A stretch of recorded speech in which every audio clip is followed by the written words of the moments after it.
Saudara-saudara, saya pernah satu ketika, saya mengajak orang yang badannya besar sekali. Wah, itu badannya besar betul. Kemudian saya ajak sampai ke Dhammasala atas. Kemudian saya suruh lihat ke bawah, ke candi dan sebagainya. Saya ngomong sama beliau, Pak, lihat di bawah itu, truk cuman kelihatan kecil. Itu batu satu truk, di situ cuman sejimpit saja.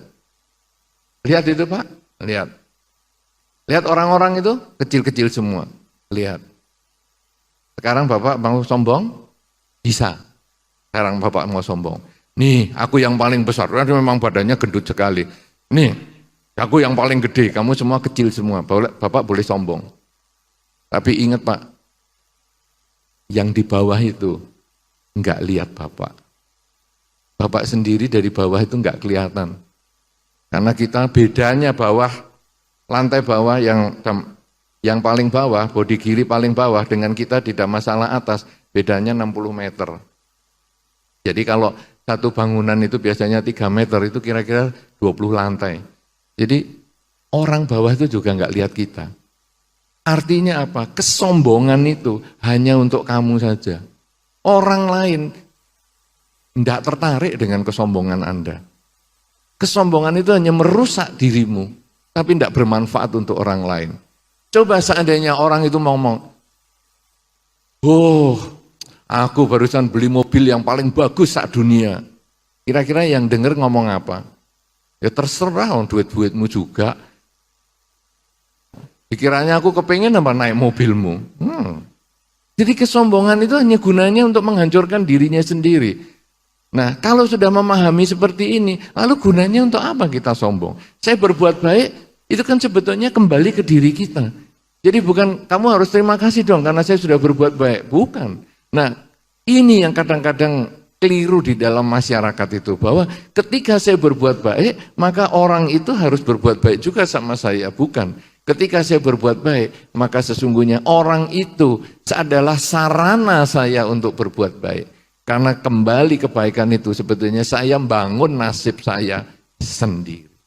Kalau sudah bisa begitu, baru kesombongannya berkurang. Tapi kalau belum bisa begitu, renungkan saja kata-kata ini. Sampai akhirnya Anda memahami bahwa sesungguhnya orang lain itu sangat berjasa untuk mengembangkan diri Anda.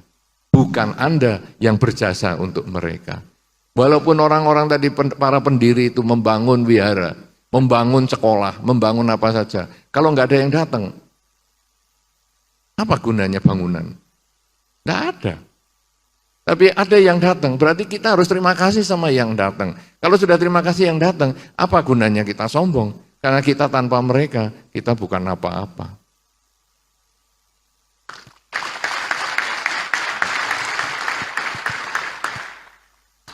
Saudara-saudara, yang paling gampang adalah hidup seorang biku. Karena kebetulan yang tanya biku, maka saya akan cerita tentang kehidupan biku. Perenungan seorang biku itu sangat sederhana. Kita ini tidak pernah masuk dapur. Biku tidak pernah masuk dapur. Anda kalau lihat saya masuk dapur, malah orang dapur kaget semua. Saya tidak pernah masuk dapur. Artinya apa saudara? Kok saya bisa tahan 33 tahun? Kenapa saya bisa tahan 33 tahun? Padahal saya tidak pernah masuk dapur. Karena orang menyediakan makan untuk saya. Kalau orang sudah menyediakan makan untuk saya, berarti saya hidupnya tergantung sama orang. Lalu apa yang harus saya sombongkan? Tidak ada gunanya. Kalau kita bisa memahami ini, lalu biku itu mau apa?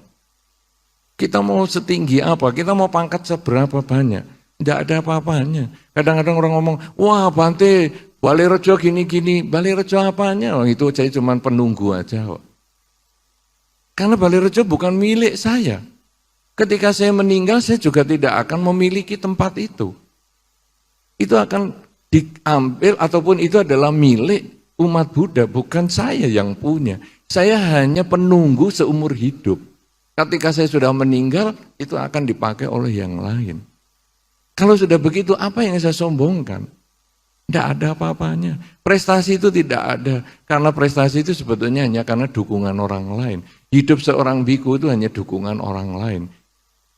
Karena itu saudara-saudara, kalau kita memahami hal ini, dan ini terjadi pada siapapun juga, Anda mau pengusaha besar, kalau pengusaha besar nggak punya pegawai apa, Anda juga bisa kerja jadi pengusaha. Ketika Anda jualan, Anda tokonya rame, kalau nggak ada orang beli apa, Anda bisa jadi orang kaya. Ada satu pengusaha yang luar biasa sekali yang saya pernah kenal, yaitu pengusaha roti. Saya kenal dan dia membuat kamarnya para karyawan dan karyawatinya itu sama seperti kamarnya yang punya. Sama bagusnya, sama mewahnya. Cuman bedanya kalau yang punya itu satu kamar cuman suami istri, kalau itu satu hall isinya beberapa pegawai dengan keranjang susun. Tapi ada TV parabola, ada internet dan ada segalanya. Kemudian kalau kebetulan ada salah satu pegawai yang menikah, semua ini naik bis yang sama dengan bosnya untuk pergi ke pernikahan di desa. Saudara-saudara, saya tanya kepada bos itu, kenapa kamu menyediakan fasilitas seperti itu dan kenapa kamu kok sampai nganter para karyawan itu ke desa dengan naik bis yang sama, padahal kamu mobilnya mewah sekali.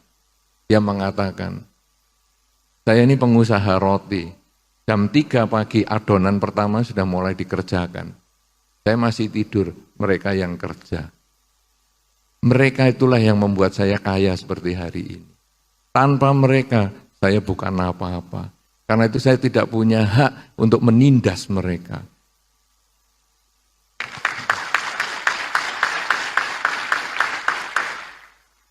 Mereka adalah mitra kerja saya. Karena itu ketika mereka ada yang menikah, saya akan datang ke tempat mereka dengan naik bis yang sama karena mereka adalah mitra saya.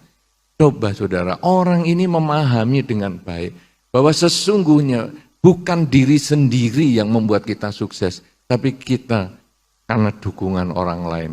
Kalau kita memahami ini, apa tuh gunanya kesombongan yang justru menghancurkan diri kita sendiri?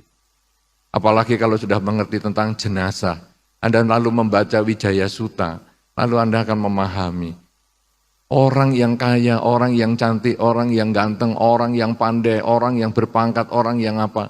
Akhirnya semua itu hanya jadi jenazah.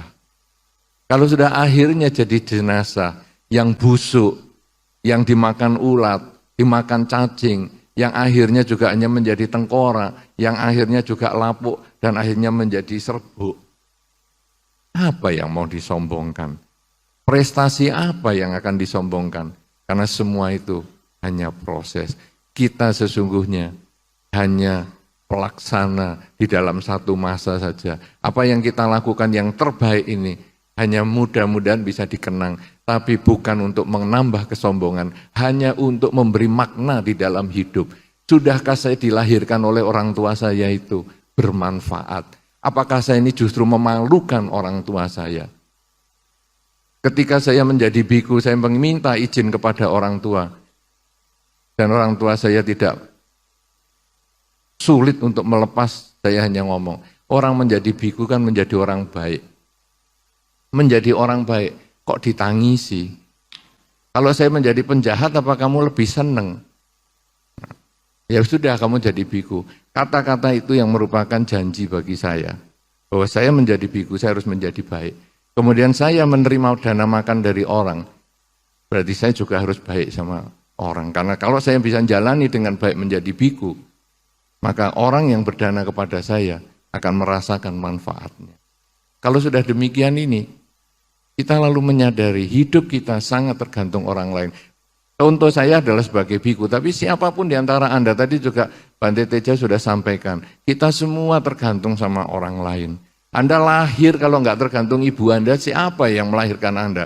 Puser Anda itu adalah tanda bahwa ibu Anda mengandung. Apakah Anda kenal dengan ibu Anda atau tidak, itu tidak urusan. Tapi puser Anda, itu adalah hubungan Anda dengan ibu Anda.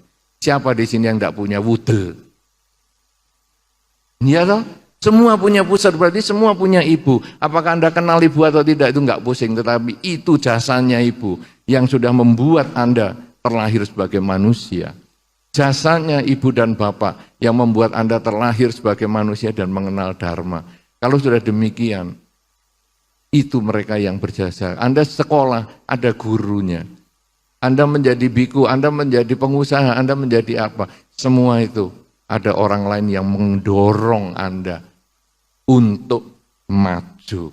Karena itu kesombongan hanya menghancurkan diri sendiri, tidak bermanfaat untuk orang lain. Berjuanglah terus, jadilah pelaku sejarah, tapi jangan pernah sombong, karena tidak ada manfaatnya dan itu tidak dibawa ke alam yang selanjutnya. Terima kasih.